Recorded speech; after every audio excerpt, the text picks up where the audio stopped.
मातंग समाज बांधवांचा जिल्हाधिकारी कार्यालयावर मोर्चा। अनुसूचित जातीमध्ये जेवढ्या जाती आहेत त्यांच्या लोकसंख्येच्या मानाने मातंग समाज हा 20% आहे। मातंग समाजाची लोकसंख्या 20% असताना त्यांना किमान 3% आरक्षण अनुसूचित जातीमधून मिळायला हवे होते, पण वर्गीकरण न केल्यामुळे काही पुढारलेल्या जातींनी अनुसूचित जातीच्या आरक्षणाचा फायदा घेतला। ज्या जाती प्रवाहापासून लांब होत्या त्यांच्यावर अन्याय होत गेला। आज मातंग समाजाचा सरकारी अधिकारी आणि कर्मचाऱ्यांमध्ये वाटा 0.25% एवढा आहे। मेडिकल इंजिनिअरिंगच्या जागांमध्ये देखील मातंग समाजाची मुलं फार कमी प्रमाणात लागतात आणि त्यामुळे सुप्रीम कोर्टाने त्या राज्यांना अनुसूचित जाती जमातीमध्ये वर्गीकरण करण्याच्या सूचना दिलेल्या आहेत।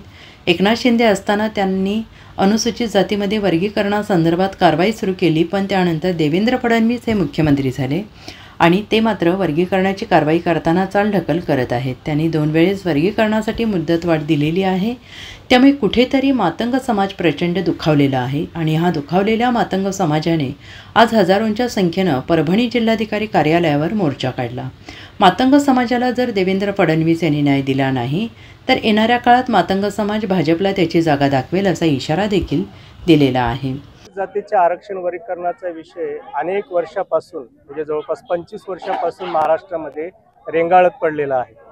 ठीक आहे, पण सर्वोच्च न्यायालयाने 1 ऑगस्ट 2024 रोजी स्पष्ट निकाल दिलेला आहे की अनुसूचित जातीमध्ये आरक्षण वर्गीकरण करून सगळ्या जातींना समान न्याय द्यावा असं सर्वोच्च न्यायालयाने निकाल दिला।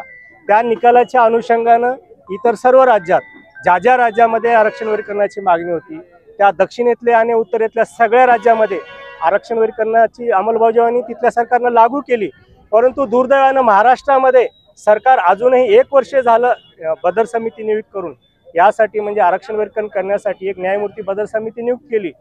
त्या बदर समितीला 1 वर्ष झालं तरी पण अजून अहवाल सादर झाला नाही। परत त्याला 6 महिने मुदतवाढ दिली, म्हणजे जिथं इतर राज्यांनी 1 ते 2 महिन्यामध्ये तिथल्या आयोगाने अहवाल सादर करून लगेच वर्गीकरण लागू केलं, तिथं 12 महिने 1 वर्षानंतर सुद्धा सरकार हे आरक्षण वर्गीकरण लागू करण्यास दिरंगाई करत आहे, जाणीवपूर्वक टाळाटाळ करत आहे आणि त्याच्या निषेधार्थ परभणीमध्ये आज हा महाराष्ट्रामध्ये पहिला जिल्हास्तरीय मोर्चा झालेला आहे। नेमकं वर्गीकरण का पाहिजे आणि वर्गीकरणामुळे न करण्यामुळे काय नुकसान होते?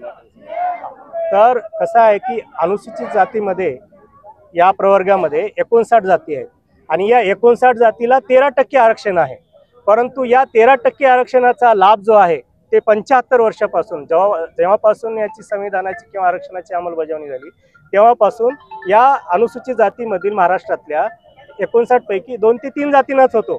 बाकीच्या जे 56-57 जाती आहेत या आरक्षणाच्या लाभापासून वंचित आहेत। त्यांच्यामध्ये किमान पात्रता असूनही त्यांना केवळ संधी मिळत नसल्यामुळे त्यांना वंचित राहावं लागत आहे आणि त्यामुळे त्या मुख्य प्रवाहापासून दूर गेलेले आहेत। आणि म्हणून सर्वोच्च न्यायालयाने सुद्धा सांगितलेले आहे की गरीब जातींना एकत्रित आरक्षणामध्ये लाभ मिळत नसेल तर राज्यांनी त्या वर्गीकरण करावं, अबकडं किंवा जिथं जसं शक्य आहे राज्यांना तसं वर्गीकरण करावं आणि वंचित जातींना त्या आरक्षणाचा लाभ हक्कानं मिळवून द्यावा असं सर्वोच्च न्यायालयाने सांगितलं आहे। त्यामुळे हे जर वर्गीकरण झालं तर निश्चितच त्या ज्या वर्गाला जो कोटा दिलेला आहे, आता समजा एससी मध्ये अबकडं असे 4 गट केले, ते एक म्हणजे पहिला गट मोस्ट बॅकवर्ड असतो, त्याच्यानंतर मॉडरेट असतो, त्याच्यानंतर थोडासा प्रगत असतो, अशी जर समान मागासलेपणावर जर वेगवेगळे गट निर्माण केले तर निश्चितपणे ह्या आरक्षण वर्गीकरणातून त्या जातींना वंचित जातींना फायदा होत असतो आणि त्यामुळेच हे वर्गीकरण सर्वोच्च न्यायालयाने दिलेलं आहे आणि आमची सुद्धा मागणी ही वर्गीकरणाची आहे। Bureau report SBN Marathi Parbhani.